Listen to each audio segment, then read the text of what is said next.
Come on, have some more wine. My husband and I had come to a secluded rental villa for our honeymoon. We were alone, taking our time, and celebrating with some nice wine. However, after only 2 glasses of wine, I felt strangely tipsy today, and the room started to spin. Already drunk? You're hopeless. After drinking the water my husband handed me, I was suddenly overcome with sleepiness. Maybe I've been busy and tired lately, but when I glanced at my husband, instead of looking worried, he seemed to be smiling for some reason. Then I remembered a note from a stranger that had been handed to me. It said, "Run away, now." My name is Mary, and I'm 27. We had our wedding 6 months ago and finally went on a slightly delayed honeymoon. I met my husband, William, 3 years ago in a cooking class. He's 12 years older, but we get along great and share the same taste in food. We also both lost our parents at an early age, so it was natural for our relationship to deepen and lead to marriage. Though we had our wedding, our work was so busy that we could only take a 1-week break. So, we looked for a place where we could relax and choose a natural, serene location for our honeymoon. The rental villa where we were staying was just over 3 hours by car from home. On the way, we stopped at a restaurant for food, as I was getting hungry. From here, the villa is about 2 more hours away. I had felt like someone was watching me since we entered the restaurant. After finishing our meal, a waitress handed me a small note as I stood to go to the restroom. On the paper from the unknown woman, it read, "Escape now without being noticed." I tried to ask what it meant, but the waitress had already disappeared into the back of the restaurant. I didn't see her face, so I don't know who handed it to me. I thought it might be a cruel prank, but when I entered the stall and looked at the note again, there were digits that seemed to be a phone number. What on earth is going on? The excitement of our honeymoon suddenly gave way to an uneasy feeling. Who was that woman earlier? Driven by a desire to find the woman and inquire about this note, I heard voices from outside the restroom. "Hey Mary, are you okay? Feeling sick?" "No, nothing's wrong. I'll be out soon. Just wait at the table." My husband, worried by my delay, called out to me, but I lied on the spot. And then, unsure of whether or not to show my husband the note, I stuffed it deep into my pocket. Our long-awaited honeymoon, which had been filled with joy and excitement, suddenly became clouded with uncertainty. I felt I mustn't let my husband sense my inner turmoil, so I acted more cheerful and lively than usual as we left the restaurant. Next, we stopped at a supermarket to buy food and drinks, and arrived at a remote rental villa 2 hours later. As we relaxed, walking together and enjoying our leisure time, I began to forget about the note. By evening, we decided to make our favorite dishes. I made his favorite hamburger steak. He made mashed potatoes. We savored our meal across the table, toasting with wine and enjoying lively conversation, feeling so happy. And yet, after 2 glasses of wine, my head started to feel foggy. "I bought your favorite premium wine, Mary. Drink up." I might be getting a little tipsy." "What are you talking about? You've hardly drunk anything." My husband offered me more wine. I thought about stopping, but looking at my cheerful husband, I didn't want to ruin the pleasant atmosphere, so I sipped the wine little by little. However, after a while, I started to feel even dizzier, and felt as though I was becoming quite drunk. Feeling that any more would make me sick, I pulled my hand away from the wine glass. Then my husband stared intently at my face, checking my complexion. "You usually handle a whole bottle of wine fine. Is your daily fatigue catching up with you?" "Maybe it is." "You're such a helpless one. If so, drink this. It'll sober you up. Here." With that, he handed me the hangover supplement he usually takes, along with some water. Yet, even after drinking it, my drunkenness didn't subside, and I was strangely overcome with intense drowsiness. Finally, I was in such a state that I could barely sit in my chair, leaning on the table. "It's surprisingly easy." Opening my eyes slightly at those words, my husband, instead of looking concerned, had an eerie smile on his face. "You might just slip into an eternal sleep. Thanks for getting life insurance." And then, without caring for me as I lay limp and unable to get up, my husband poured all the wine down the sink, tidied up his dishes and glasses, and left the rental villa. What on earth is happening? Unable to move at all, I heard the sound of a car engine gradually fading away. Could it be the note that the waiter gave me? I realized the written words, "run away now," might have been anticipating this situation. The last words my husband said echoed in my mind. "Thanks for getting life insurance." Just thinking about the meaning of these words sends a chill down my spine, with terrifying thoughts popping up one after the other. By the way, it was him who first brought up getting insurance. Within a week of our marriage, my husband strongly urged us to take out life insurance together. When I hesitated, feeling something was off, he said, looking sad, "Life insurance is like a charm for us, in case something happens. Since both of us have lost our parents, I thought it'd save us from hardship if something went wrong." I was convinced at the time, but now, could it be that he's been targeting this all along? With great effort, I crawled to the kitchen and chugged down an unopened bottle of water. My mind started to clear a bit, and I took out the note I had received and pressed the call button on my mobile phone.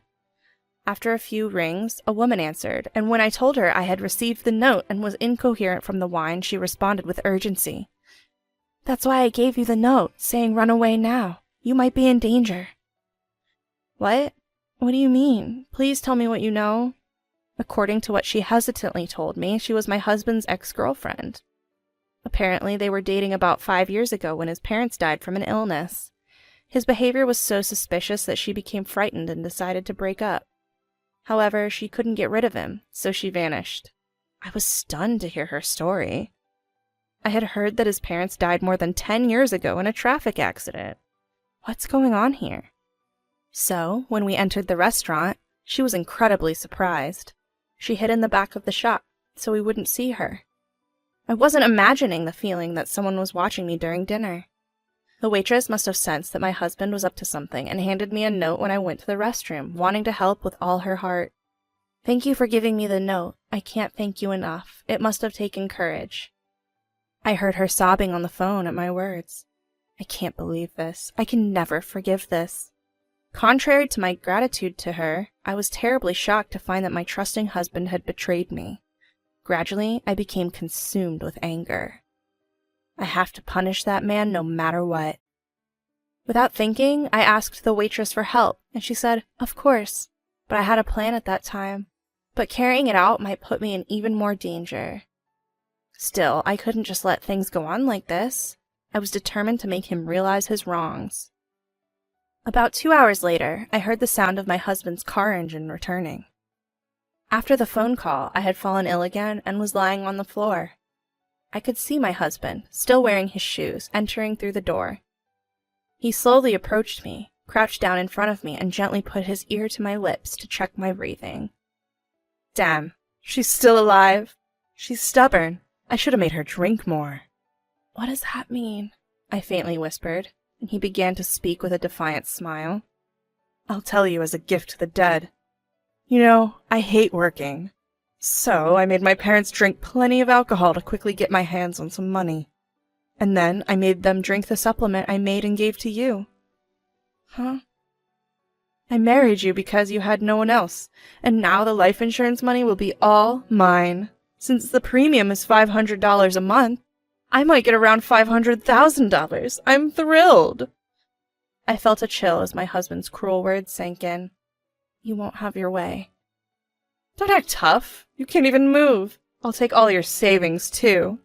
Now, I'll send you to the afterlife right away with this.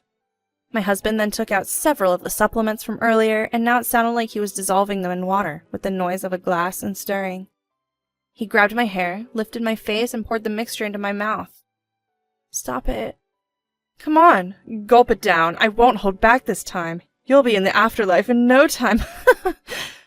I resisted desperately, coughing and somehow spitting out the liquid that had been forcibly poured into my mouth. That's enough. Let go of Mary. Standing there was the store clerk, his former lover, who had handed me the note. What? Why is Emma here? I had arranged for her to come here after giving her the location of the villa on the phone earlier. My husband was shocked by the unexpected appearance. I'm sorry it didn't go your way. Seeing me stand up smoothly from the floor, my husband looked completely baffled.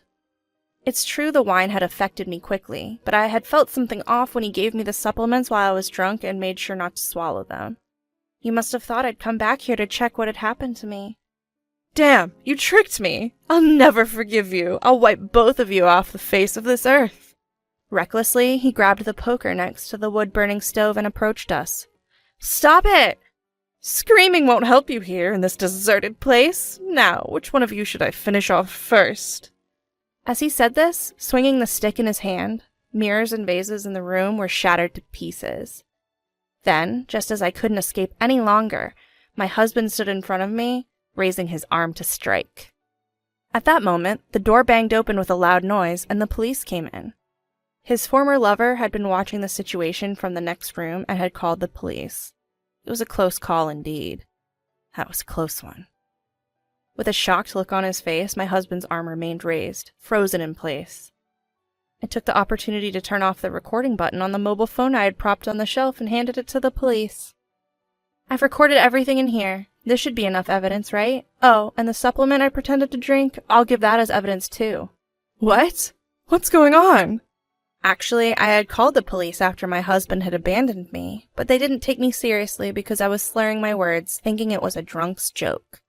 That's why, with the cooperation of his former lover, I staged a convincing act to elicit a confession from my husband. Honestly, I was terrified of my husband and thought about running away right then and there. But I knew that if I ran, my husband would target me, and I believed that the police would surely come if they had evidence of a crime in progress. This is just a little marital spat, not something to bother the busy police with. He tossed the stick he was holding onto the floor and began to scratch his head. I'm fed up with him thinking he can still deceive us with all this evidence stacked up against him. You might as well give up. We have your own confession and the video evidence of you trying to take our lives. Mary, you're exaggerating. Calling the police is going too far. I'll apologize, so don't be mad. I wouldn't really harm you, would I?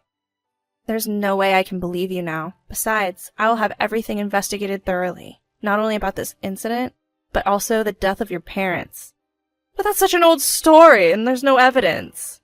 He seems to think that he won't be charged with a serious crime if he's caught just for this incident.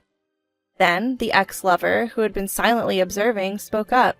I'm not sure if this will be helpful, but I have stored everything he said at that time and anything that seems to be evidence. Really? No way. I don't want to waste my life over something like this. My husband tried to escape, but he was quickly caught by the police, handcuffed, and taken away in a patrol car. He shouldn't be able to get out of detention for a while. Watching the patrol car get smaller, I felt a release from anxiety. Emma, are you hurt? I'm fine, but I was scared. We don't know what would have happened to us if the police had arrived a few minutes later. I knew my life was in danger, but it was all to expose this man's deeds. Thank you for giving me the note courageously. If it weren't for Emma, I don't know what would have happened to me. I owe you my life. No, I think it was resolved because you believed in me, and Mary acted without considering her own danger. I'm just glad you're safe. This should ease the pain of losing my in-laws. But it was indeed a terrifying experience. Afterward, we couldn't stop trembling for a while. Soon, my husband's attempt on my life and his taking of his parents' lives will be exposed. Of course, I'm divorcing him and canceling my expensive life insurance policy. Now, all I have to do is wait for him to be judged. I'm scared, but I'm truly relieved that such a terrible person was not left at large. I'm hoping to find someone I can be with for life without learning from this. Please be careful with men who try to sell you life insurance.